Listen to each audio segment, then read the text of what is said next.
Alrighty guys, so in today's lesson we are going to be starting our unit on energy and thermochemical reactions. Now before we start, let's talk about what energy is. I know we're all familiar with that word, but just simply put, energy is the ability to do work or make change, right? And so in our typical lives, if we have like a battery, the battery is able to do work, right? It's able to power up our electronic devices, or maybe even the energy that you get from food, right? It gives you the ability to do work, to move things and to change things. And so that's basically what it is. There's different types of energy. It can be found in different forms like light, heat, sound, and motion. Now, all these different types of energy we just talked about, um, they can be broken down into two types of energy. The first is kinetic energy. And kinetic energy, this word kinetic, it just means like moving.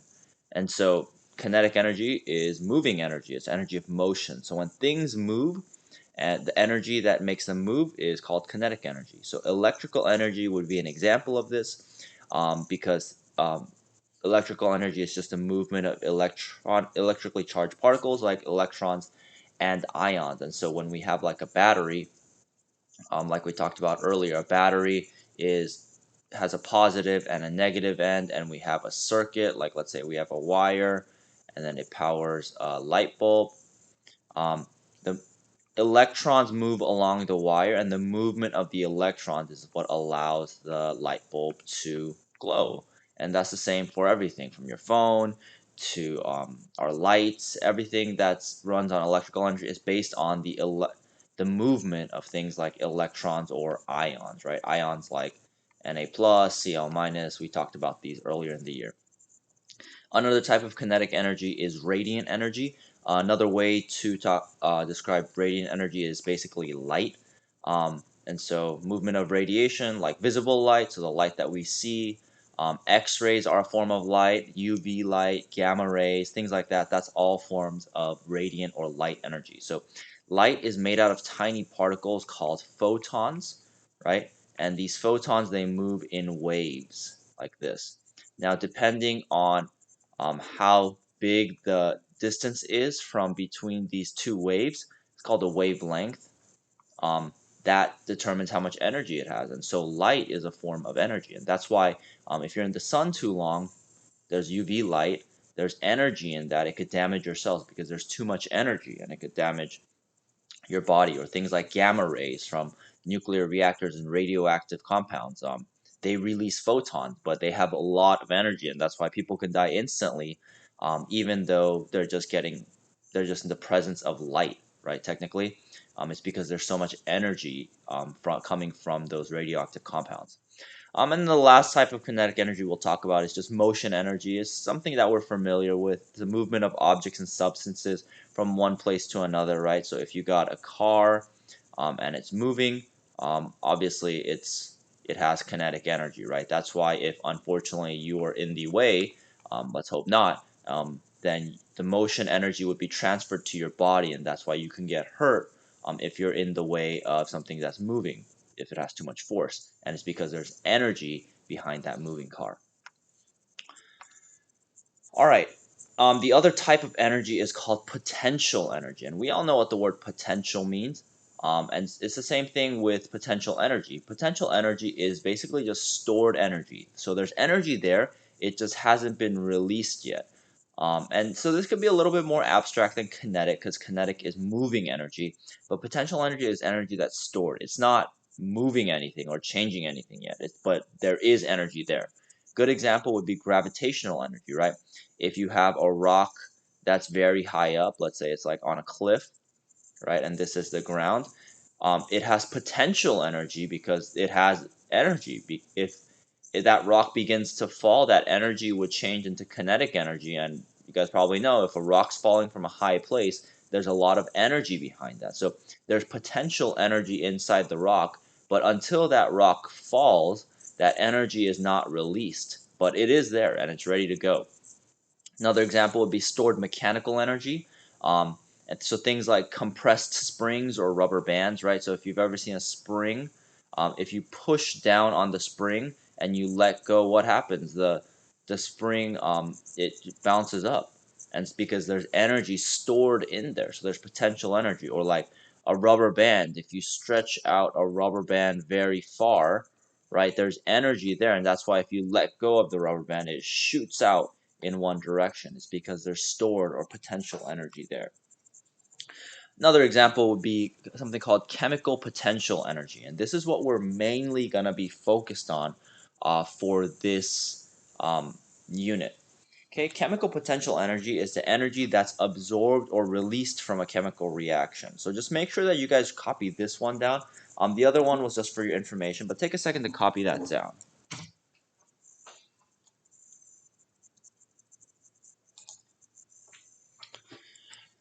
Okay, so chemical potential energy, like we said, it's energy that's either absorbed or released from a chemical reaction. So let's talk about what that means. Okay, so when we have chemical reactions, we've talked about how chemical reactions always start with reactants and products. They're things that are made. Now, the thing about chemical reactions is that heat could be one of the things that is used to start the reaction or is created from the reaction. So there's two different types of chemical reactions. The first type of chemical reaction is called the exothermic reaction. Exothermic is reactions, they release heat. So exo means outside, and so exothermic means it puts heat outside. And so we have an example of an Erlenmeyer flask with some chemicals in it, and they're reacting, and it's going to release energy. So if you touched an exothermic reaction, it would feel warm. Now, that would depend on how much energy, right? Because if there's a lot of heat being released, then it won't be warm. It'll be very hot. It could even kill you depending on the reaction. But typically, we could think of it exothermic reactions. If you touch it, it feels warm because there would be energy going from the reaction into your hand. This would be an example of an exothermic reaction. And we know it's exothermic because we know that the left side has to do with the reactants, right? And the right side has to do with the products. So in an exothermic reaction, heat is a product. Okay, and the way that we represent that is, if you notice, there's all these chemical equations for these molecules, and then we have 890 kilojoules on the right side. That means that 890 kilojoules were created in this reaction. Okay, so heat is a product because it's being produced. It's created in the reaction, and so it's going to be on the right side. The opposite of that would be an endothermic reaction. Endo means inside, so endothermic reactions are reactions that take in energy. They bring in energy. So they would feel cool to the touch. It could get very cold depending on what the reaction is or how much there is. And so if you notice, it's the opposite. Here on the left side, we have the reactants, and on the right side, we have the products. Okay, but you're going to notice that the number 285.8 kilojoules, the number with kilojoules, kilojoules is just a unit of measurement for energy. It's going to be on the left side. So in an endothermic reaction, heat is a reactant. Okay, so it's going to absorb heat to make the reaction go. The opposite of an exothermic, where heat is produced or released, and for an endothermic reaction, heat is used. It's a reactant. It's used to run the reaction. All right, so we're gonna go over a couple things about writing these things called thermochemical reactions. So thermochemical reaction is just a chemical equation that includes heat or enthalpy change. And so we have reactions right here, and like we said earlier, the only difference between this and a regular chemical equation are these numbers, these plus kilojoules, right? There's kilojoules here on the right side, a kilojoules on the left side. Okay, so we said earlier that this is an exothermic reaction and this is an endothermic reaction. So all we would do here, in order to write a thermochemical reaction, is we would copy down the equation exactly as we have it. Okay, but this time, instead of writing plus 890 kilojoules, what we're going to do is we're going to draw a triangle. This means change. H stands for enthalpy. And in an exothermic reaction, right, we're going to have a negative enthalpy change. So here, if heat is produced, if it's exothermic, if we create heat, we're going to write minus 890 kilojoules. Okay, so basically, if heat is released, right, the system is losing heat. The reaction loses heat, and so it would lose energy. So this is a thermochemical reaction for this one. So this is a regular chemical equation. This is the thermochemical. Very easy. All we do is take the number and write change triangle H equals negative 890. Here would be the opposite. Since this is an endothermic reaction, it's going to have a positive enthalpy change. So we just copy down the equation. But instead of writing down the plus 285.8, since it's on the left side, it's going to be positive because it's endothermic. So we would write triangle H, change in H equals positive 285.8 kilojoules.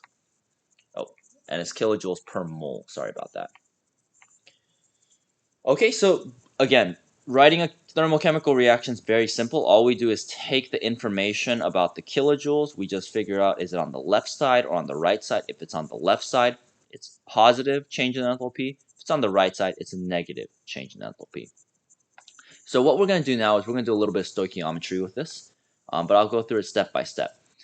So first thing we want to do every time we do an energy stoichiometry problem is we follow these 4 steps. So take a second to copy these steps down.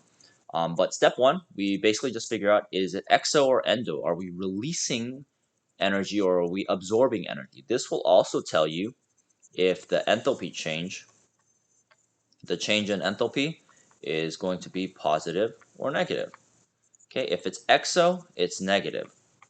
Okay, if it's endo, it's positive. Second thing is steps 2, 3, and 4 are basically the same thing we've been doing. You're going to balance the equation. You're going to identify the given and the end. And then last step is just dimensional analysis. Okay, so we'll go through these steps in 2 example problems, but just make sure you have these copied down before we move on. Feel free to pause the video if you need to. Okay, so here we have an example problem. So if we take a look at it, it says if 50 grams of solid NaHCO3 decomposes by the reaction below, what will be the enthalpy change?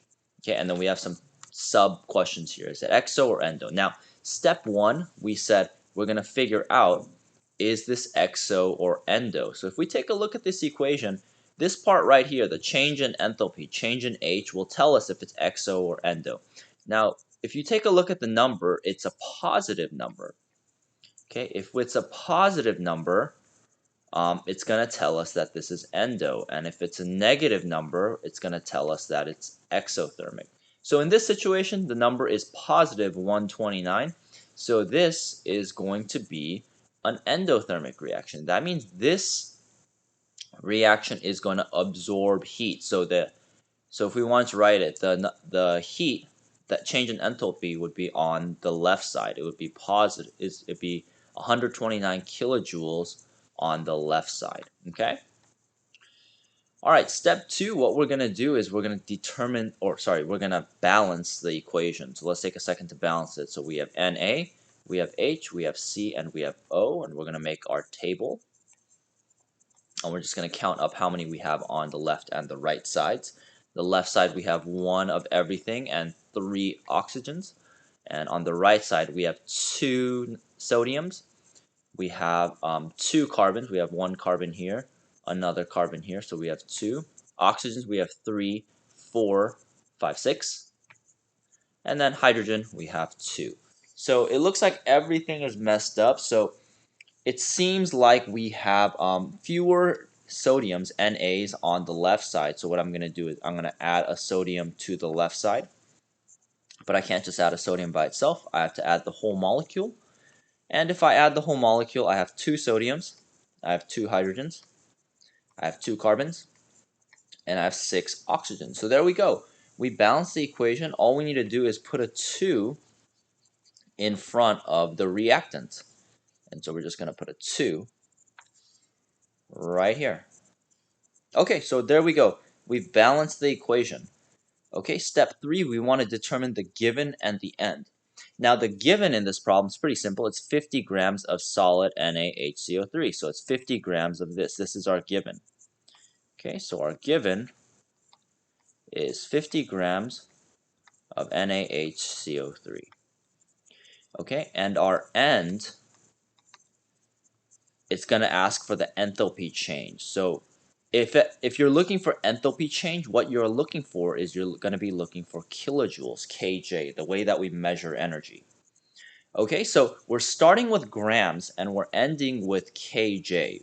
Okay, now the difference between this and regular stoichiometry.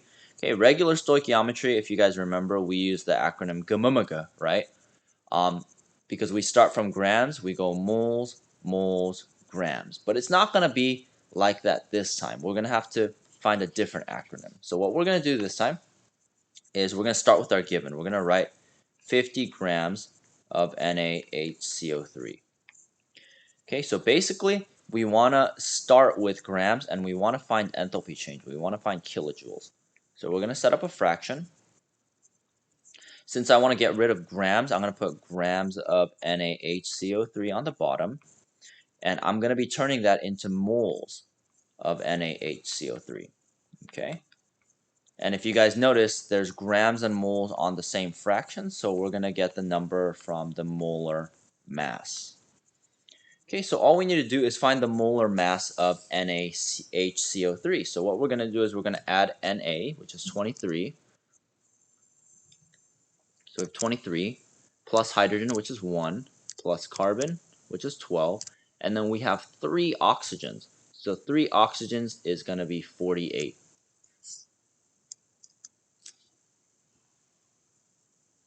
Okay, that's going to give us 84. So the molar mass of NaHCO3 is 84 grams per mole. And so I'm going to put an 84 on the bottom, and I'm going to put a 1 on the top. And then the grams of NaHCO3 will cancel out.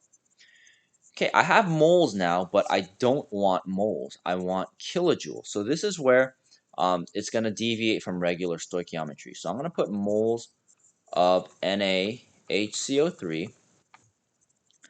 And what we're going to do is we're going to put kilojoules on the top. Now the reason why we can do that is because the numbers are going to come from the balanced equation. Okay. So if you look at the balanced equation, what number is in front of NaHCO3? Okay, we got the number 2, so we're going to put a 2 on the bottom.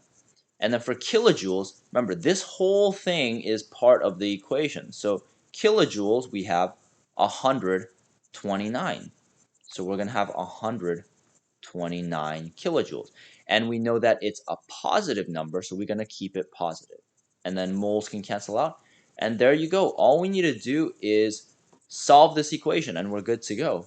That's all we need to do. It's simpler than regular stoichiometry.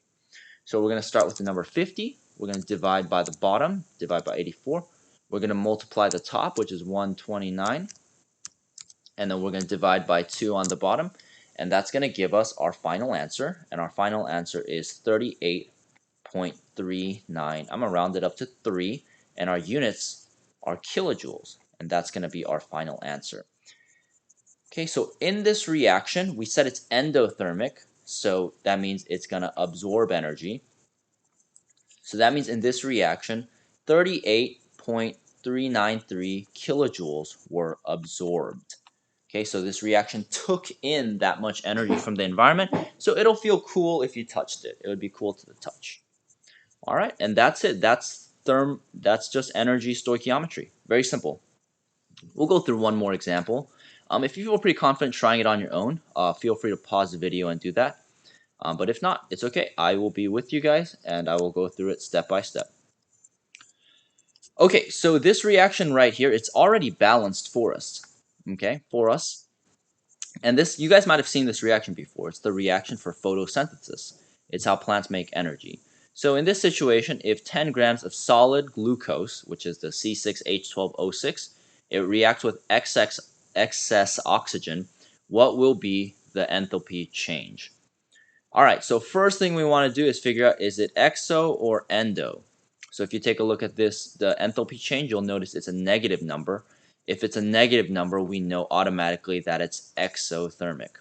And if it's exothermic, we know that energy is going to be released. Okay, so step 2 would be balancing, but we already did that, so we're good to go. So step 3 is you want to find out the given and the end. Okay, in this situation, the given is going to be 10 grams of solid glucose. So it's going to be 10 grams of C6H12O6. And our end is going to be kilojoules. All right, now we can just do the stoichiometry. So we're going to start with 10 grams of C6H12O6. Going to set up a fraction. We're going to put grams of C6H12O6, glucose, on the bottom. And we're going to put 1 mole of glucose on the top. Oops. Okay, since it's grams and moles on the same fraction, we are going to get these numbers from the from the molar mass, okay, of glucose. So we're going to find the molar mass of C6H12O6. Okay, so take a second to try that out. But all we're going to do is we're going to do 12 times 6 because carbon is 12. So the 6 carbons are going to give us 72. So the C6 is going to give us 72. The H12, we know that H is 1 each, so it's going to be 12. And the O6, I believe it's going to be 96, is going to be 96. Okay, so if we put them all together, C6H12O6, we're going to do 96 plus 12 plus 72, and that'll give us 180. So that means the molar mass of glucose is 180 grams per mole. So we're going to put 180 on the bottom and 1 on the top, and these can cancel out the grams of C6H12O6. Alright, we're going to set up another fraction. And then for the last fraction, we're going to put moles of C6H12O6 on the bottom. And we're going to put the enthalpy, the kilojoules, on the top. If you notice, the number in front of glucose is just 1. So we're going to put a 1 here. And then kilojoules is going to be negative 2,808. And then the moles will cancel out. And all we have left is to solve for the kilojoules. And so we're basically all done. So all we need to do is go to our calculator. We have 10, divide by the bottom, and then we multiply it by the top, but it's negative, so make sure you guys include that negative. So negative 2808. That's not negative. Okay, so divide it by negative 2808.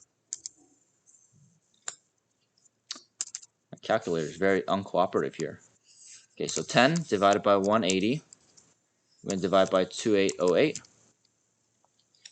And so here, we got this E number. That just means move the decimal to the right or the left 5 times. So we will, and we have to make this number negative. So we'll have negative 0.1234198 kilojoules.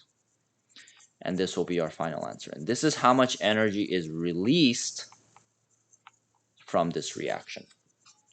All right, guys, so hopefully that was helpful. I'm on the Zoom call, so make sure you let me know if you guys have any questions. But good luck on your assignment, guys, and we'll see you guys next time.